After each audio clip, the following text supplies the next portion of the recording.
الفلاح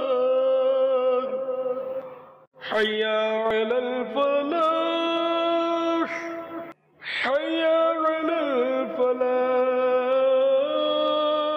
الحمد لله رب العالمين والصلاة والسلام على سيد المرسلين أما بعد فأعوذ بالله من الشيطان الرجيم بسم الله الرحمن الرحيم الصلاة والسلام عليك يا رسول الله وعلى آلك وأصحابك يا حبيب الله الصلاة والسلام عليك يا نبي الله وعلى آلك وأصحابك يا نور الله প্রিয় ইসলামী মিডিয়া এবং মাদানী চ্যানেলের দর্শকবৃন্দ আরও একবার আপনাদের নিকট উপস্থিত হয়েছি মাদানী চ্যানেল বাংলার ধারাবাহিক অনুষ্ঠান সৎ পথে আহ্বান নিয়ে। দর্শকবৃন্দ যে যেখান থেকে আমাদের এই অনুষ্ঠান দেখছেন বা শুনছেন সকলকে জানাই আন্তরিক শুভেচ্ছা এবং অভিনন্দন।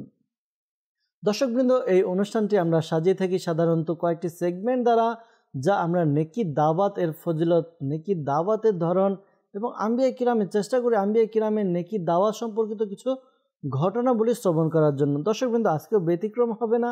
আজকে ইনশাআল্লাহ তাআলা কোন একজন নবী আলাইহিস সালাম এর জীবন সম্পর্কে আমরা শ্রবণ করব, তিনি কিভাবে নেকি দাওয়াত দিয়েছেন, এর ফলশ্রুতিতে কি হয়েছে, এ সকল বিষয় সম্পর্কে আমরা শ্রবণ করব ইনশাআল্লাহ তাআলা। দর্শকবৃন্দ আসুন অনুষ্ঠানের শুরুতে প্রিয় নবী সাল্লাল্লাহু আলাইহি ওয়াসাল্লামের উপর দুরূদে পাক পাঠ করার ফজিলত সম্বলিত একটি হাদিসে মুবারাকা শ্রবণ করে নেই।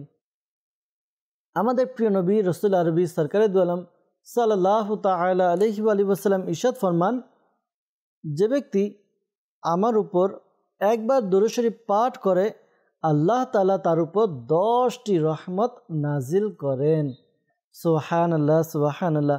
সত্যি বাস্তবিক দর্শকবৃন্দ, দুরূদে পাক এমন একটি আমল যেই আমলের মাধ্যমে আল্লাহ তাআলার পক্ষ থেকে রহমত এবং বরকত অর্জন করা যায়। তো আমাদের উচিত আমাদেরও এই বরকত এবং রহমত অর্জন করার জন্য, লুফে নেওয়ার জন্য আমাদের প্রিয় নবী সাল্লাল্লাহু আলাইহি সাল্লামের উপর অধিক পরিমাণে দুরূদে পাক পাঠ করা। দর্শকবৃন্দ আসলে আমরা সবাই মিলে একসাথে আমাদের প্রিয় নবী সাল্লাল্লাহু আলাইহি সাল্লামের উপর দুরূদে পাক পাঠ করি। সাল্লু আলাল হাবিব সাল্লাল্লাহু তাআলা আলা মুহাম্মদ সাল্লাল্লাহু আলাইহি ওয়াসাল্লাম। দর্শকবৃন্দ আপনারা দেখছেন অনুষ্ঠান সৎ পথে আহ্বান। এই অনুষ্ঠানের মধ্যে মুবাল্লিগে দাওয়াত ইসলামী হিসাবে নূর হোসেন মুজাদ্দিদি ভাই আমাদের সাথে প্রতিদিনের ন্যায় আজকেও উপস্থিত হয়েছেন। নূর হোসেন ভাই, আপনাকে খুবই আন্তরিকভাবে শুভেচ্ছা এবং অভিনন্দন। আপনি প্রতি পর্বের ন্যায় আজকে আপনি আমাদেরকে সময় দিয়েছেন। দর্শকবৃন্দ এই অনুষ্ঠানে আমরা নূর হোসেন ভাই থেকে বিভিন্ন বিষয় আমরা মাদানী ফুল নিয়ে থাকি। আজকেও ইনশাআল্লাহ তাআলা মাদানী ফুল নিব, জানবো নূর হোসেন ভাই থেকে যে আজকে আমরা কোন নবী আলাইহিস সালামের জীবনী সম্পর্কে শ্রবণ করব। বাস্তবে কি দর্শকবৃন্দ, আপনার নেকি দাওয়াতের অনেক জজবা এবং দেওয়ার মন মানসিকতা নবী আলাইহিস সালাম আম্বিয়া কিরামদের ছিল। তো আসুন শ্রবণ করি যে আজকে কোন নবী আলাইহিস সালামের ব্যাপারে আমরা শ্রবণ করব। নূর হোসেন ভাই কেমন আছেন? আলহামদুলিল্লাহ আলা কুল্লি হাল। আপনি ভালো আছেন? আলহামদুলিল্লাহ, আল্লাহ তাআলার দয়া। আজকে আমাদের অনুষ্ঠানে আপনি কোন বিষয় অর্থাৎ কোন নবী আলাইহিস সালামের নেকি দাওয়াতের দিক তুলে ধরার চেষ্টা করবেন? ইনশাআল্লাহ আজকে আমরা হযরত সাইয়েদুনা লূত আলা নবিয়িনা ওয়া আলাইহিস সালাতু ওয়াস সালামের জীবনী থেকে তার নেকি দাওয়াতের বিষয় ইনশাআল্লাহ আলোচনা করার চেষ্টা করছি। দর্শকবৃন্দ আমরা শ্রবণ করলাম, নূর হোসেন ভাই আমাদেরকে বললেন আজকে হযরত সাইয়েদুনা লূত আলাইহিস সালাম এর জীবনী, তিনি কিভাবে নেকি দাওয়াত দিয়েছেন, এ ব্যাপারে আমরা ইনশাআল্লাহ তাআলা জানার চেষ্টা করব। আর দর্শকবৃন্দ যে সেগমেন্ট আমাদের প্রতিদিনের ন্যায় থাকে, এর মধ্যে একটি হচ্ছে মাদানী বাহার, আরেকটি হচ্ছে আজকের আমল। ইনশাআল্লাহ তাআলা আমরা আজকে একটি মাদানী বাহারও শ্রবণ করব আর আজকের আমল সম্পর্কে আমরা জানার চেষ্টা করব ইনশাআল্লাহ তাআলা। দর্শকবৃন্দ, নেকি দাওয়াত এক মহান কাজ, যেই কাজ আম্বিয়া কিরাম করেছেন। নেকি দাওয়াত এমন এক মহান কাজ যেই কাজ সাহাবায়ে কিরাম করেছেন। নেকি দাওয়াত আসলে এমন এক মহান এবং মর্যাদাপূর্ণ কাজ যা আল্লাহ রাব্বুল আলামিন উম্মতে মুহাম্মদী সাল্লাল্লাহু আলাইহি ওয়াসাল্লামকে দান করেছেন, যে উম্মতে মুহাম্মদী যারা হবে তারা নেকি দাওয়াত দিবে, পরস্পরকে নেক পথে অর্থাৎ কল্যাণের দিকে আহ্বান করবে, খারাপ কাজের থেকে তাদেরকে বাধা প্রদান করবে। দর্শকবৃন্দ, আমাদের উচিত আমরা যেন নিজের অন্তরে নেকি দাওয়াতের এই উৎসাহ উদ্দীপনা নিজের মনের মধ্যে গেঁথে নেই এবং মানুষকে, আমার মুসলমান ভাইকে, আমার আত্মীয় স্বজনকে যেন আমি নেকি দাওয়াত দিই। দর্শকবৃন্দ, আমরা শুনবো ইনশাআল্লাহ তাআলা এই বিষয়ে বিস্তারিতভাবে আজকে আমরা লূত আলাইহিস সালামের সম্পর্কে শ্রবণ করব। আচ্ছা নূর হোসেন ভাই, আপনার কাছে আসবো লূত আলাইহিস সালামের ব্যাপারে, যেহেতু আপনি বললেন যে আজকে আলোচনা শ্রবণ করব লূত আলাইহিস সালামের ব্যাপারে। তো লূত আলাইহিস সালামের সংক্ষিপ্ত পরিচিতি এবং তার দাওয়াতের যেই ধরন ছিল, তার দাওয়াত সম্পর্কে যদি কিছু আমাদেরকে বলতেন বিস্তারিতভাবে। বিসমিল্লাহির রহমানির রহিম। হযরত সাইয়েদুনা লূত আলা নবিয়িনা ওয়া আলাইহিস সালাতু ওয়াস সালাম, তিনি খুব সুন্দর একটা পরিচয় আছে ওনার। তিনি হচ্ছেন হযরত সাইয়েদুনা ইব্রাহিম আলা নবিয়িনা আলাইহিস সালাতু ওয়াস সালামের ভাতিজা। সুবহানাল্লাহ। তো আল্লাহর নবী ইব্রাহিম আলাইহিস সালামের সাথে উনি ওনার সময়কে অতিবাহিত করেন। কিতাবের মধ্যে আসছে তিনি হযরত ইব্রাহিম আলাইহিস সালামের সাথে সিরিয়াতে হিজরত করেন এবং আল্লাহর নবী হযরত ইব্রাহিম খলিলুল্লাহ আলা নবিয়িনা ওয়া আলাইহিস সালাতু ওয়াস সালামের তিনি খুব সেবা যত্ন করেন, খেদমতে তিনি নিয়োজিত ছিলেন। তো আল্লাহর নবীর দোয়ার বরকতে, আল্লাহর নবী হযরত ইব্রাহিম আলাইহিস সালামের দোয়ার বরকতে তিনি নবী হয়েছিলেন। সুবহানাল্লাহ সুবহানাল্লাহ। তো আল্লাহ পাক হযরত সাইয়েদুনা লূত আলা নবিয়িনা আলাইহিস সালাতু ওয়াস সালামকে এমন এক কওমের কাছে, এমন এক কওমের হেদায়েতের জন্য তিনি প্রেরণ করেছিলেন, যে কওমের বিষয় কিতাবের মধ্যে এসেছে সোহেল ভাই, যে তিনি ছিলেন সাদুম বংশের নবী, অর্থাৎ সাদুম গোত্র যারা ছিলেন তাদের কাছে তাদের হেদায়েতের জন্য আল্লাহ তাআলা হযরত সাইয়েদুনা লূত আলা নবিয়িনা ওয়া আলাইহিস সালাতু ওয়াস সালামকে প্রেরণ করেছিলেন। তো এই সাদুম, এই গোত্র যারা ছিল, কওম যারা ছিল, তাদের বর্ণনা এসেছে কিতাবের মধ্যে। তারা এমন একটা কওম যারা আল্লাহ তাআলার ইবাদতকে ছেড়ে আল্লাহ তাআলার তাওহীদের একত্ববাদকে অস্বীকার করে তারা শিরক ও কুফরের মধ্যে লিপ্ত হয়ে গিয়েছিল। তো উন্নতির চরম শিখরে তারা পৌঁছে গিয়েছিল ধীরে ধীরে। যেমনটা এখন যদি আমরা দেখি বর্তমান, যে আস্তে আস্তে আমরাও কিন্তু একটা পর্যায় থেকে আস্তে আস্তে উন্নতির শিখরে আমরা ধাবিত হচ্ছি, তেমনিভাবে এই সাদুম কওম যারা ছিল, এই কওমের লোকেরাও আস্তে আস্তে তারা তাদের দুনিয়াবি উন্নতির শিখরে তারা পৌঁছেছিল। হয়েছে কি, তারা ঠিকই উন্নতি করছিল, কিন্তু এই উন্নতির যে পজিটিভ যে সাইডগুলো সেটাকে তারা গ্রহণ না করে নেগেটিভ যে দিকগুলো সেটাকে তারা গ্রহণ করেছিল। এর ফলে কি হয়েছিল, তারা পূর্বেকার যে ধ্বংসপ্রাপ্ত যে কওম ছিল তাদের মতো ঘা ভাসিয়ে উদাসীনভাবে তারা অলসতা তাদের পরিচয় তারা দিয়ে তারা গুনাহের মধ্যে নিয়োজিত হয়ে গিয়েছিল। তো এই কওমের এমন এমন গুনাহের কথা এসেছে সোহেল ভাই, যেটা মাযাল্লাহ, যে পূর্বের কোনো কওম এর চিন্তাও করেনি, এই দৃষ্টান্ত পূর্বে কোনো কওমের মধ্যে আসেনি। অর্থাৎ অন্যান্য যে জাতি, অন্যান্য কওম ছিল, অন্যান্য নবী আলাইহিস সালামের যারা উম্মত ছিল, তারা তো আমরা শুনেছি এর পূর্বে যে অন্যান্য পর্বে যে তারা গুনাহের মধ্যে লিপ্ত ছিল, এমন এমন গুনাহ করেছে, কিন্তু লূত আলাইহিস সালামের যারা উম্মত ছিল, হাওয়ারি ছিল, তাদেরকেও গুনাহের ব্যাপারে ছাড়িয়ে গিয়েছিল। অর্থাৎ এরকম গুনাহের চিন্তা কোনো জাতি, কোনো কওম পূর্বে করেনি। অন্যায়, অনাচার, অনাবিদ সকল যে বিষয়গুলো, তিনটা গুনাহের বিষয় কিতাবের মধ্যে এসেছে। তিনটা গুনাহ তাদের, বিশেষ করে তারা এই গুনাহের মধ্যে তারা নিজেদেরকে নিমজ্জিত করেছিল। প্রথম বিষয়টা হচ্ছে মাযাল্লাহ, তারা পুরুষে গুনাহের কাজের মধ্যে নিমজ্জিত হয়েছিল।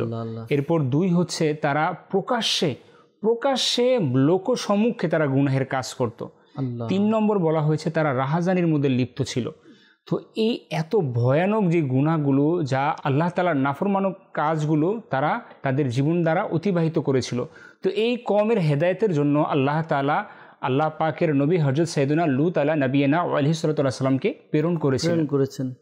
অর্থাৎ এ থেকে বুঝতে পারি যে তার উম্মত যারা ছিল তারা এমন গুনাহের মধ্যে এমন গুনাহ করেছে যা পূর্বে সংগঠিত হয়নি। এই গুনাহগুলো শুধুমাত্র অর্থাৎ তাদের থেকে শুরু হয়েছিল।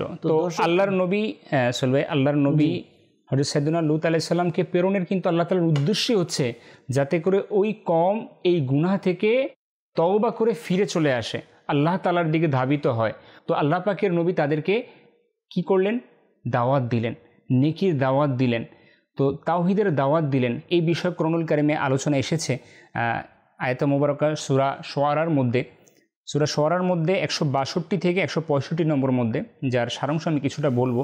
আমি তোমাদের জন্য বিশ্বস্ত রাসূল, আল্লাহর নবী সাইয়েদুনা লূত আলাইহিস সালাম তার কওমকে বলতেছে যে আমি তোমাদের জন্য একজন বিশ্বস্ত রাসূল, অতএব তোমরা আল্লাহকে ভয় করো এবং আমার আনুগত্য করো, অর্থাৎ আল্লাহর নবীর আনুগত্য করা। আমি এর জন্য তোমাদের নিকট কোনো প্রতিদান চাই না, যেটা পূর্বে নবী আম্বিয়া আলাইহিস সালাম যেভাবে বলেছেন জি, যে আমি তোমাদের হেদায়েতের জন্য এসেছি, আমি চাই তোমরা গুনাহ থেকে বেঁচে আল্লাহ তাআলার একত্ববাদের দিকে চলে আসো, এটার জন্য আমাকে কোনো প্রতিদান দিতে হবে না, আমি তোমাদের মঙ্গল কামনা করছি এবং আমার প্রতিদান তো শুধু আমার আল্লাহ তাআলা আমাকে দিবে। তো এভাবে করে আল্লাহর নবী লূত আলাইহিস সালাম তিনি তার কওমকে দাওয়াত দিলেন যে তোমরা আল্লাহকে ভয় করো, তোমরা যে গুনাহের মধ্যে লিপ্ত রয়েছো এই গুনাহ থেকে তোমরা ফিরে আসো, আর এর জন্য আমি তোমাদের কাছ থেকে কোনো প্রতিদান চাই না। এরপর আয়াতে মোবারকা এসেছে সূরাতুল আরাফের মধ্যে 80 নম্বর 81 নম্বর আয়াতের মধ্যে, যার সারাংশ বলছি আমি কানজুল ঈমান থেকে যার অনুবাদ। তোমরা এমন নির্লজ্জ কাজ করছো, পৃথিবীতে তোমাদের পূর্বে এই ধরনের কাজ কেউ করেনি, তোমরা তোমাদের স্ত্রীদেরকে বাদ দিয়ে মাআযাল্লাহ পুরুষদের সাথে তোমরা খারাপ কাজের মধ্যে লিপ্ত রয়েছো, বরং তোমরা সীমা অতিক্রম করছো। অর্থাৎ তারা ছিলেন সীমা অতিক্রমকারী কওম, যারা পূর্বে এই কওমের মতো এই জাতির মতো কোনো কওম তাদের দৃষ্টান্ত তারা রাখেনি। তো সোহেল ভাই এরকম মাআযাল্লাহ খারাপ গুনাহের মধ্যে তারা লিপ্ত হয়েছিল। আসলে দর্শকবৃন্দ, আমরা যে বিষয় শ্রবণ করলাম নূর হোসেন ভাই থেকে, যে লূত আলাইহিস সালামের যেই সম্প্রদায় ছিল তারা গুনাহের ব্যাপারে অন্যান্য যে জাতি রয়েছে, অন্যান্য যে সম্প্রদায় রয়েছে তাদেরকে ছাড়িয়ে গিয়েছেন। অর্থাৎ এমন এমন গুনাহের কাজ এরা নিজেরাই প্রথম থেকে শুরু করেছেন। একটু চিন্তা করুন, এই অবস্থায়ও কি করেছেন আল্লাহ তাআলার নবী, যাকে আল্লাহ তাআলা তার উম্মতদেরকে কি করার জন্য, নেক আমল করার জন্য, হেদায়েতের জন্য, নেক আমলের প্রতি ধাবিত করার জন্য, হেদায়েতের জন্য পাঠিয়েছেন, তিনি দাওয়াতও দিয়েছেন। আর এই ঘটনা থেকে আমরা কিন্তু জানতে পারলাম যে যারা আম্বিয়া কিরাম হয়ে থাকেন তাদের কিন্তু কোনো স্বার্থ নেই নেকি দাওয়াতে, কাউকে দাওয়াত দেওয়ার ব্যাপারে তাদের মধ্যে কোনো স্বার্থ ছিল না। তাদের এটাই চাওয়া ছিল যেন আমরা ঠিক হয়ে যাই, আমরা যেন ভালো হয়ে যাই, আমরা যেন নেক আমলদার হয়ে যাই। এই কারণে আম্বিয়া কিরাম যুগে যুগে নেকি দাওয়াত দিয়েছেন, তারা কোনো প্রতিদান চাননি। তাদের প্রতিদান তো রব তাআলার কাছ থেকে তারা পাবেন। দর্শকবৃন্দ, আমাদের উচিত আমরা যেন নেকির কাজকে অগ্রসর করি। আজকে আমি আমল করছি, আমি একটি যে কোনো আমল করছি, যেই আমলটা আমি করে থাকি না কেন, আমি নামাজ পড়ছি, আমি অন্যান্য ইসলামী ভাইকে নামাজের দাওয়াত দিই, আমি একটি নেক আমল করছি, আমি সুবহানাল্লাহ তাসবিহ পাঠ করছি, আমি যেন এই তাসবিহর কথাও আরেকজনকে বলে দিই যে তাসবিহর এই ফজিলত রয়েছে, সেও যেন উৎসাহিত হয়। কেননা নেকি দাওয়াতের মাধ্যমে কী হবে, আমাদের সমাজটি ভালো হবে ইনশাআল্লাহ তাআলা। দর্শকবৃন্দ, নেকি দাওয়াত সম্পর্কে অর্থাৎ আমরা লূত আলাইহিস সালামের সম্প্রদায় সম্পর্কে শুনছিলাম। আরও শুনবো ইনশাআল্লাহ তাআলা। আমাদের যে প্রথম সেগমেন্ট রয়েছে মাদানী বাহার, মাদানী বাহারের দিকে যাব, একটি মাদানী বাহার শ্রবণ করবো ইনশাআল্লাহ তাআলা। আজকে খুব সুন্দর একটি মাদানী বাহার সম্পর্কে আমরা জানবো ইনশাআল্লাহ তাআলা, যে নেকি দাওয়াত মানুষকে কিভাবে পরিবর্তন করে দেয়। মানুষ গুনাহের মধ্যে লিপ্ত থাকে, নেকি দাওয়াত কেমন এক বিষয় যা মানুষের জীবনকে পরিবর্তন করে দেয়। আমরা মাদানী বাহারটি শ্রবণ করি আর নিজেও নিয়ত করি ইনশাআল্লাহ তাআলা আমিও অগ্রসর হয়ে লোকদেরকে নেকি দাওয়াত দেব ইনশাআল্লাহ তাআলা। আসুন আমরা সেগমেন্টের দিকে যাব। মাদানী বাহার, সাল্লু আলাল হাবিব সাল্লাল্লাহু তাআলা আলা মুহাম্মদ সাল্লাল্লাহু আলাইহি ওয়াসাল্লাম। দর্শকবৃন্দ, আজকে ইনশাআল্লাহ তাআলা আন্ধেরি একটি শহরের নাম, যা ভারতের হিন্দের মুম্বাইয়ের মধ্যে, এই এলাকার একটি ঘটনা শ্রবণ করব ইনশাআল্লাহ তাআলা। এক ইসলামী ভাই নিজের ভাষায় বর্ণনা করেন, তার সংক্ষেপে কিছুটা তুলে ধরার চেষ্টা করছি। শেখ তরিকত আমির আহলে সুন্নাত দামাত বারাকাতুহুল আলিয়া তার লিখিত কিতাব নেকি দাওয়াতের মধ্যে এই ঘটনাটি উল্লেখ করেছেন। তো আসুন আমরাও শ্রবণ করি ইনশাআল্লাহ তাআলা। ওই ইসলামী ভাই বলেন, আমি স্কুলের 9ম শ্রেণীর ছাত্র ছিলাম। মডার্ন ও বিপদগামী ছেলেদের সাথে আমার বন্ধুত্ব হয়ে যায়। এতে করে আমি বিভিন্ন ধরনের খারাপ কাজে লিপ্ত হয়ে যাই, যেগুলোর মধ্যে ছিল বিভিন্ন নেশা জাতীয় দ্রব্য এবং দুনিয়ার প্রতি ভালোবাসা, দুনিয়ার যেই চাকচিক্য, এর প্রতি আমার ভালোবাসা ইত্যাদি ইত্যাদি। এমনকি এক পর্যায়ে আমি ঘরের ট্রাঙ্ক ভেঙে টাকা হাতিয়ে নিয়ে আমি গোয়া নামক একটি শহর রয়েছে, ওই শহরে আমি চলে যাই, পালিয়ে যাই। শেষ পর্যন্ত যখন আমার টাকা পয়সা সব কিছু শেষ হয়ে যায়, আমি আবার ঘরের মধ্যে ফিরে আসি। স্কুল ছেড়ে দিয়ে আমি এসি রিপেয়ারিংয়ের কাজে আমি লেগে যাই। আমি কাজ করতে থাকি। কয়েক মাস পরে দাওয়াত ইসলামীর এক আশিকে রসুল সাপ্তাহিক সুন্নাত পড়া ইজতিমা আমাকে দাওয়াত দিলেন। দর্শকবৃন্দ, আপনারা জানেন দাওয়াত ইসলামীর একটি মাদানী কাজ। সাপ্তাহিক সুন্নত পরে ইজতিমা যা মাদানী চ্যানেলে আমরা প্রতি বৃহস্পতিবার ঈশার নামাজের পরে দেখে থাকি। আর যে সকল ইসলামী ভাই তাদের সৌভাগ্য হয় সরাসরি গিয়ে অংশগ্রহণ করার, তারা তো সৌভাগ্যবান। আমরা মাদানী চ্যানেলের মাধ্যমে এই ইজতিমাতে অংশগ্রহণ করতে পারি দর্শকবৃন্দ। তো তাকে কি করলেন, এই ইজতিমাতে অংশগ্রহণ করার জন্য দাওয়াত দিলেন। দাওয়াত দেওয়ার পরে আমি কি করলাম, তার এই দাওয়াতে আমি রাজি হলাম না। একবার সেই ইসলামী ভাই আমাকে ছেড়ে দিয়ে আমার বড় ভাইকে ইনফিরাদি কোশিশ করলেন, অর্থাৎ প্রচেষ্টা, তার উপরে একক প্রচেষ্টা করলেন, তাকে বোঝাতে লাগলেন, তাকে ইজতিমায় নিয়ে যাওয়ার জন্য, মাদানী কাফেলায় সফর করানোর জন্য। তো একবার এরকম একটি ঘটনা হলো যে ঘটনাক্রমে আমি সেখানে পৌঁছে গেলাম। যখন আমার ভাইকে দাওয়াত দেওয়া হচ্ছিল, বোঝানো হচ্ছিল, তখন আমার সেই ভাইজান ওই লোকটিকে, অর্থাৎ ইসলামী ভাইকে বিভিন্ন ওজোর আপত্তি দেখিয়ে, যে সময় নেই, এই নেই, বিভিন্ন ওজোর আপত্তি দেখিয়ে সে বলে দিল কি, আমার ছোট ভাই আছে, আমার ছোট ভাইকে আপনি নিয়ে যান। তো ওই মোবাইল লিগে দাওয়াত ইসলামী, সে তো ছোট ভাইয়ের উপরে চেষ্টা করেছে, আর তার উদ্দেশ্য ছিল যেন বড় ভাইকে বললো, বড় ভাই ছোট ভাইকে অবশ্যই পাঠাবে। অনেক সময় এটা আমাদের একটা বলা হয় যে আমাদের এটা করি আমরা, যে যখন আমাদেরকে বলা হয় যে ভাই আপনি চলেন, আমরা যেতে না, না আমি যাব না, আমার ছোটো ভাইকে আপনি নিয়ে যান। তো এরকম আর কি, যখন ছোটো ভাইকে বললো, এখন ছোটো ভাইও তো যেতে চায় না, তারপর ছোটো ভাইয়ের মুখ দিয়ে হ্যাঁ শব্দ বের হয়ে গেল, ঠিক আছে আমি যাব। তো অতঃপর সে সাপ্তাহিক ইজতিমাতে গেল এবং মাদানী কাফেলায় সফর করলো। তো তখন যখন সফর করলো, তখন ইসলামী ভাই সে বলতে লাগলো যে আমি তো মুখ দিয়ে হ্যাঁ বলে দিলাম, কিন্তু মাদানী কাফেলা এর অর্থ কি তাই আমি জানতাম না, মাদানী কাফেলা কি হয় তাও জানতাম না। আলহামদুলিল্লাহ আজ্জা ওয়াজাল, আমি এই সুন্নত প্রশিক্ষণের মাদানী কাফেলা সফরের জন্য আমি রওনা হলাম। আলহামদুলিল্লাহ আজ্জা ওয়াজাল, মাদানী কাফেলা আমাকে বদলে দিল, আমার চোখ খুলে গেল, গুনাহের প্রতি ঘৃণা এবং নেকির কাজে আগ্রহ ও ভালোবাসা সৃষ্টি হলো। আমি আমার গুনাহপূর্ণ জীবন থেকে তওবা করে নিলাম, নিয়মিতভাবে নামাজ পড়া শুরু করে দিলাম। মাদানী কাফেলায় গুনাহপূর্ণ পরিবেশে লালিত পালিত হওয়া আমার মতো জঘন্য নাফরমান বান্দাকে নামাজি বানিয়ে দিল এবং সুন্নতের প্রতি আন্তরিক এবং এতে অভ্যস্ত করে দিল। এই বক্তব্য দেওয়া গেলে তো ইসলামে বলে আলহামদুলিল্লাহ আজ্জা ওয়াজাল, আমি এখন আহলে সুন্নাত ওয়াল জামাতের একটি মাদ্রাসায় দর্সে নিজামি করার সৌভাগ্য অর্জন করছি। একটু চিন্তা করি দর্শকবৃন্দ, নূর হোসেন ভাই আমরা যে বিষয়টি শ্রবণ করলাম, যে ঘটনা, ইসলামী ভাই ঘোড়ায় কাজের মধ্যে লিপ্ত ছিল, নেশা জাতীয় দ্রব্য সে গ্রহণ করত। এই ইসলামী ভাই কি কারণে, কিভাবে, কোন এক আশিকে রসুল এর নেকির দাওয়াত, ইনফিরাদি কোশিশ, বোঝানো, এই বোঝানোর কারণেই কিন্তু সে গুনাহ থেকে তওবা করলো, গুনাহ থেকে ফিরে আসলো। শুধু তাই নয়, বরঞ্চ ইলমে দ্বীনের মজলিসে আলিম হওয়ার সৌভাগ্য অর্জন করছে, সে মাদ্রাসাতে ভর্তি হয়ে গেল। তো না জানি আমার একটু বোঝানোর কারণে, একটি নেকির দাওয়াত দেওয়ার কারণে কার ভাগ্য পরিবর্তন হয়ে যেতে পারে। আলহামদুলিল্লাহ, আজকে যদি দাওয়াত ইসলামের দিকে তাকাই না, তো এই যে এত ইসলামী ভাই আমরা দেখছি, তো কেউ না কেউ তো কারো দাওয়াতের মাধ্যমে এসেছে সরাসরি। তো যেমন সেক্ষেত্রে কিন্তু আমির আহলে সুন্নাত কিন্তু সরাসরি বাংলাদেশে আসেননি নেকি দাওয়াত দেওয়ার জন্য।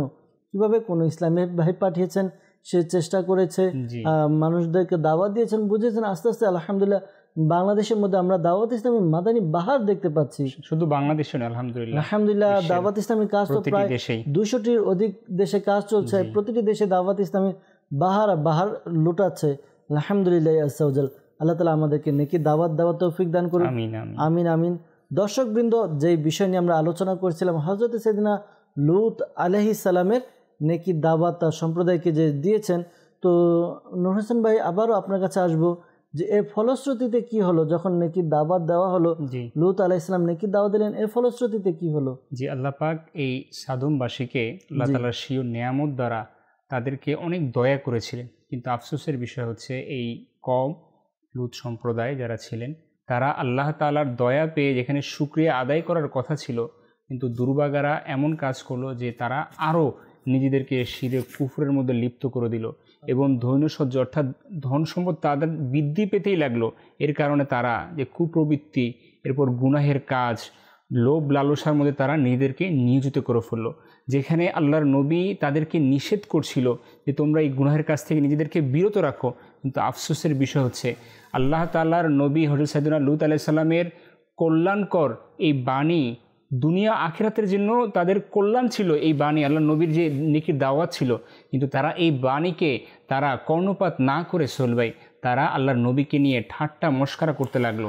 এবং তারা আল্লাহর নবীকে এমনভাবে ঠাট্টা মস্করা করলো যে আল্লাহর নবী অন্তর মধ্যে কষ্ট পেয়ে গেলেন। আল্লাহর নবীর কল্যাণময় বাণীর যে তাদের জন্য হেদায়েতের জন্য মাধ্যম ছিল, কিন্তু তারা কি উত্তর দিল? প্রতি উত্তর, যেটা সূরা আরাফের মধ্যে এসেছে 82 নম্বর আয়াত, কানজুল ঈমান থেকে অনুবাদ। আর তার সম্প্রদায়ের কোনো উত্তর ছিল না, কিন্তু এ কথাই বলল যে তাদেরকে তোমাদের জনপদ থেকে বের করে দাও, এসব লোক তো পবিত্রতা চায়। অর্থাৎ আল্লাহর নবীকে তারা তাদের যে জনপদ ছিল, যে তাদের যে কওম ছিল, এখান থেকে বের করে দেওয়ার জন্য বলল। এরপর আল্লাহর নবীকে তারা মনে কষ্ট দিতে লাগলো, তাকে মানে মানসিকভাবে যে একটা টর্চার, মানসিকতা অত্যাচার, এই অত্যাচার তারা তাকে দিতে লাগলো। তো আল্লাহর নবী, তো এটা তো আল্লাহর নবীদের গুণ ছিল যে সবর করা, ধৈর্য ধারণ করা। তো আল্লাহর নবী সেই কাজটি করলেন, তিনি ধৈর্য ধারণ করলেন, সবর করলেন এবং তাদেরকে তিনি আরও দাওয়াত দিতে লাগলেন। কিন্তু আফসোস সোহেল ভাই, এই কম এই দাওয়াতের কোনো গুরুত্বই দিল না। তারা পূর্বের যে ধ্বংসপ্রাপ্ত কম ছিল তাদের মতো ঠিক তারা একই কথা বলতে লাগলো আল্লাহর নবীকে যে হ্যাঁ, তুমি যদি সত্যিই নবী হও তাহলে তুমি আমাদেরকে আযাব দিয়ে দেখাও, তোমার যে আযাব। তারাও বললো একই কথা, যে আমরা পূর্ব কিন্তু শুনেছি অন্যান্য নবী আম্বিয়া আলাইহিস সালামের কম তারাও কিন্তু একই কথা বলেছিল। তারা ঠাট্টা করেছিল বিষয়টা, তারা মনে করেছিল এটা আল্লাহর নবী মিথ্যা বলছে মাআযাল্লাহ। তো তারাও বলেছিল যে তুমি যদি নবী হয়ে দেখাও তাহলে আযাব আমাদেরকে আমাদের সন্নিকটে এনে দেখাও। তারা নিজেরাও আযাবকে আগ্রহ জানালো, নিজ ইচ্ছায় তারা আযাবকে মেনে নিতে চাইলো। তো আল্লাহর নবী আল্লাহ তাআলার কাছে সাহায্য প্রার্থনা করলেন, আল্লাহ তাআলার দরবারে তাদের হেদায়েতের জন্য দোয়া করলেন, কিন্তু এই জাতি হেদায়েতের যোগ্য ছিল না। সোহেল ভাই, এই কওম যখন সীমা অতিক্রম করে ফেললো তখন আল্লাহ তাআলার তরফ থেকে আযাবের ঘোষণা হয়ে গেল। তখন জিবরাইল আলাইহিস সালাম কিছু ফেরেশতাদেরকে নিয়ে আল্লাহর নবী হযরত লূত আলাইহিনা ওয়া আলাইহিস সালাতু ওয়াস সালামের ঘরের মধ্যে তাশরিফ আনলেন এবং তারা মানুষের রূপ ধারণ করলেন, সুদর্শন পুরুষের রূপ ধারণ করলেন। এটাও কিন্তু ওই জাতির জন্য, ওই কওমের জন্য সর্বশেষ পরীক্ষা ছিল। তারা কি আল্লাহর নবীর হেদায়েতের কথা কি তারা মেনে নিতে পারবে কিনা? তো এই জন্য পরীক্ষা করার জন্য আল্লাহর ফেরেশতারা জিবরাইল আলাইহিস সালাম তারা সুদর্শন পুরুষ হয়ে আল্লাহর নবী লূত আলাইহিস সালামের ঘরের মধ্যে তাশরিফ আনলেন মেহমান হয়ে। তো যখন ওই কওম, ওই নির্লজ্জ কওম যখন জানতে পারলেন যে আল্লাহর নবীর ঘরে এরকম সুদর্শন পুরুষ এসেছে, তারা তখনও গুনাহ থেকে পিছু পা হয়নি, তারা তখনও গুনাহের দিকে অগ্রসর হলেন এবং মাআযাল্লাহ তারা আল্লাহর নবী লূত আলাইহিস সালামের ঘরের দরজা ভেঙে প্রচেষ্টা করে আল্লাহর নবীর ঘরে যাওয়ার জন্য, দেওয়াল উপড়ে পড়ে তারা গুনাহের জন্য যাওয়ার জন্য প্রস্তুত হয়ে যায়। তখন আল্লাহর নবী সর্বশেষ তাদেরকে বোঝানোর চেষ্টা করে যে তোমরা এমন গুনাহের কাজের দিকে নিয়োজিত হয়েও না, আল্লাহ তাআলা তোমাদের জন্য বড় আযাব রেখেছে, তোমরা আযাবকে ভয় করো। যখন আল্লাহর নবী পেরেশান হয়ে গেল তার কওমের জন্য, তখন জিবরাইল আলাইহিস সালাম আল্লাহর নবীকে সান্ত্বনা দিলেন, হে আল্লাহর নবী, আপনি চিন্তাগ্রস্ত হয়েন না, আমরা আল্লাহ তাআলার তরফ থেকে আল্লাহর ফেরেশতারা আপনার ঘরে হাজির হয়েছি এবং আমরা এই কওমের আযাবের জন্য প্রেরিত হয়েছি, কারণ এই কওম আপনার বাণীকে তারা গ্রহণ করেনি। তো আল্লাহর নবীকে জিবরাইল আলাইহিস সালাম তাকে জানিয়ে দিলেন যে আপনি কাল সকালের মধ্যে আপনার যে লোকালয়, এই লোকালয় ছেড়ে আপনি চলে যাবেন, এই কওমকে কাল সকালের পূর্বেই তাদেরকে আযাব দেওয়া হবে। তিনি বলেও দিলেন যে আপনি যখন যারা আপনার উপর ঈমান এনেছে তাদেরকে নিয়ে যখন আপনি গ্রাম ছাড়বেন তখন অবশ্যই পিছের দিকে তাকাবেন না, কেননা যদি পিছের দিকে তাকান তাকে কিন্তু এই আযাবের মধ্যে লিপ্ত হয়ে যেতে হবে। তিনি সব কিছু আল্লাহর নবীকে জানিয়ে দিলেন। তো আল্লাহর নবী লূত আলাইহিস সালাম তিনি তার পরিবার সহকারে যারা তার উপর ঈমান এনেছিলেন তারা ভোর হওয়ার আগেই সেই গ্রাম ছেড়ে চলে যাওয়ার জন্য তৈরি হলেন। তো সেই মুহূর্তে আল্লাহর ফেরেশতা জিবরাইল আলাইহিস সালাম তিনি তার পাখা দিয়ে 5টি গ্রাম, যে 5টি গ্রামের মধ্যে অসংখ্য যে কওমের গণবসতি ছিল তাদেরকে ওই গ্রাম সহকারে, মাটি সহকারে তাদেরকে পাখার মধ্যে উঠিয়ে নিলেন এবং সেটাকে উপড়িয়ে দিলেন এবং আযাব, এমন আযাব যে আসমান থেকে পাথরের বৃষ্টি বর্ষণ করা হলো এবং ওই কওমকে এমনভাবে নিশ্চিহ্ন করা হলো যে পরবর্তীতে তাদের কোনো চিহ্ন পাওয়া যায়নি। এখানে আরেকটি বিষয় সোহেল ভাই, যখন আল্লাহর নবী লূত আলাইহিস সালাম যখন চলে যাচ্ছিলেন তখন তার একজন বিবি ছিলেন যার নাম ছিল ওয়াইলা। তো তিনিও ছিলেন মূলত মুনাফিকা, ওই দুষ্ট কওমের সাথে তিনিও তার কি মতভেদ একই রেখেছিল। তো আল্লাহ তাআলার আযাব তার উপর প্রেরণ হয়েছিল। যখন আল্লাহর নবীর কাছে হুকুম ছিল যে আপনারা পিছনের দিকে তাকাবেন না, কিন্তু এই ওয়াইলা সেই সম্প্রদায়ের দিকে তাকিয়েছিল, তখনই আল্লাহ তাআলার একটি আযাবের পাথর তার উপর এসে বর্ষণ হয়। কেননা তিনি প্রকৃত মুনাফিকা ছিল, আল্লাহর নবীর স্ত্রী ছিল, কিন্তু ঈমান তিনিও আনেননি। তো এইভাবে করে এই কমকে নিশ্চিহ্ন করা হয়। আরেকটি ঘটনা এসেছে সর্বশেষ মুকাশাফাতুল কুলুবের মধ্যে, ইমাম গাজ্জালী রহমাতুল্লাহ তাআলার কিতাবের মধ্যে এসেছে যে একজন ব্যক্তি, এই লুত সম্প্রদায়ের একজন ব্যক্তি, তিনিও আল্লাহ নবীর উপর ঈমান আনেনি। তিনি ওই মুহূর্তে আযাবের সময় তিনি মক্কায় মুকাররমার মধ্যে ছিল, হেরেম শরীফের মধ্যে ছিল। তো আল্লাহর ফেরেশতারা তাকেও আযাব দেওয়ার জন্য একটি পাথর, তার নামে নির্ধারিত ছিল ওই পাথরটি, অর্থাৎ ওই বসতির মধ্যে, ওই কমের মধ্যে যাদেরকে আযাব দেওয়া হয়েছিল প্রত্যেকের জন্য একটি একটি পাথর তাদের নাম দ্বারা নির্ধারিত ছিল, নাম সহ নির্ধারণ ছিল। তো ওই ব্যক্তির জন্য যে পাথরটা নির্ধারণ ছিল সেটা হেরেম শরীফের কাছে এসে থেমে গিয়েছিল, কেননা হেরেম শরীফের উপর কখনো আযাব আসতে পারে না। যারা হেরেম শরীফের মধ্যে ছিল তারা আল্লাহ তাআলার হেফাজতের মধ্যে ছিল, তখন ফেরেশতাদের হুকুম ছিল যে তাকে আযাব দেওয়া যাবে না। তখন ওই পাথর জমিন ও আসমানের মধ্যখানে ঝুলন্ত ছিল। তো তার জন্য অপেক্ষা করছিল 40 দিন পর্যন্ত সোহেল ভাই হেরেমের বাহিরে অবস্থান করছিল ফেরেশতারা ওই পাথর নিয়ে। 40 দিন পর যখন ওই ব্যক্তি হেরেম শরীফ থেকে বাহিরে আসলো, হেরেম শরীফের বর্ডার থেকে, তখন তার উপর ওই আযাব লিখিত হয়। অর্থাৎ আল্লাহ তাআলা কাউকে ছাড় দিবেন না। ছাড় দিয়েছেন দুনিয়ার মধ্যে, অবকাশ দিয়েছেন যে গুনাহ করো, কিন্তু তোমরা মনে রাখো গুনাহের জন্য তোমাদের শাস্তি রয়েছে। কিন্তু ওই জাতি সেটা কর্ণপাত করেনি, সর্বশেষ তাদেরকে এমন আযাব দেওয়া হলো তারা নিশ্চিহ্ন হয়ে গেল। আল্লাহ, দর্শকবৃন্দ, আমরা শুনলাম যে আল্লাহ তাআলার আযাব কেমন ভয়াবহ। ওই বস্তির মধ্যে, ওই এলাকায় ছিল না, বাইরে ছিল, তার নামে যে পাথর সেখানে পৌঁছে গিয়েছে, এবং সে যখন হেরেম শরীফ থেকে বের হলো তাকে সেটি আঘাত করলো, সে আযাবের মধ্যে লিপ্ত হলো। আল্লাহ না করুক এই নেকি দাওয়াত না দেওয়ার কারণে যদি আমাদের উপরে আযাব চলে আসে। আর দর্শকবৃন্দ, আযাব কীভাবে বুঝবো আমরা? আমরা তো আছি গুনাহের পরিবেশের মধ্যে, আজকে গুনাহকে আমরা গুনাহ মনে করছি না। দর্শকবৃন্দ, আমাদের উচিত আমরা যেন এই সকল কাজ থেকে বিরত থাকি, গুনাহের কাজ থেকে। দেখা যায় আজকালও আমাদের মধ্যে এরকম অনেকের মধ্যে এই খারাপ অভ্যাস পাওয়া যায় যা লূত আলাইহিস সালামের যে সম্প্রদায় ছিল সেই সম্প্রদায়ের মধ্যে ছিল। আল্লাহ তাআলা আমাদেরকে তওবা করার তৌফিক দান করুক। আল্লাহ তাআলা আমাদের তওবাকে কবুল করে নেন। দর্শকবৃন্দ, এইসব কাজ থেকে বিরত থেকে আল্লাহ তাআলার দরবারে তওবা করে কান্নাকাটি করে দোয়া করা উচিত। আল্লাহ তাআলা আমাদেরকে বোঝার তৌফিক দান করুক। দর্শকবৃন্দ, যেহেতু আমরা অনুষ্ঠানে একেবারে শেষের দিকে চলে এসেছি, আমাদের আরও একটি সেগমেন্ট যা হচ্ছে আজকের আমল, এই আমল সম্পর্কে আমরা শ্রবণ করবো ইনশাআল্লাহ তাআলা। এরপর আমরা অনুষ্ঠানের শেষের দিকে যাবো ইনশাআল্লাহ তাআলা। তো নূর হোসেন ভাই আসবো আবারও। প্রতি পর্বে আপনি একটি করে নেক আমল, অর্থাৎ একটি আমল দিয়ে থাকেন আমাদেরকে।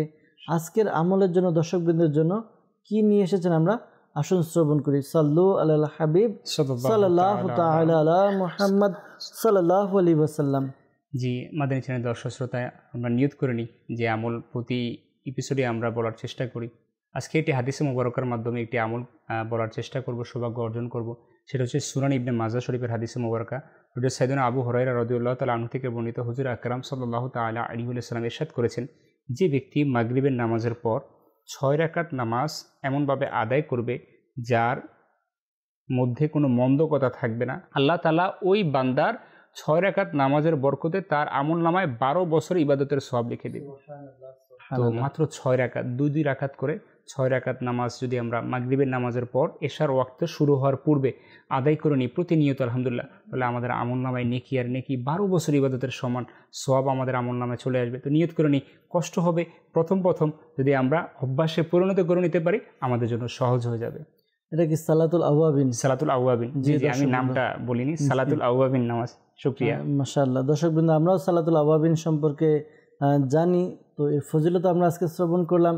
নিয়ত করে নিই ইনশাআল্লাহ তাআলা নেক আমলের প্রতি আমরা ধাবিত হব, নেক আমল করব, অন্যকেও ইনশাআল্লাহ তাআলা নেক কাজের প্রতি দাওয়াত দেব ইনশাআল্লাহ তাআলা। দর্শকবৃন্দ, পরবর্তী অনুষ্ঠান দেখার আমন্ত্রণ জানিয়ে আমরা এখানেই শেষ করব।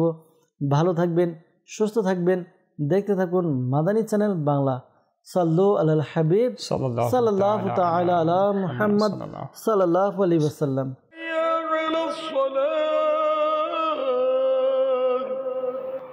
حي على الفلاح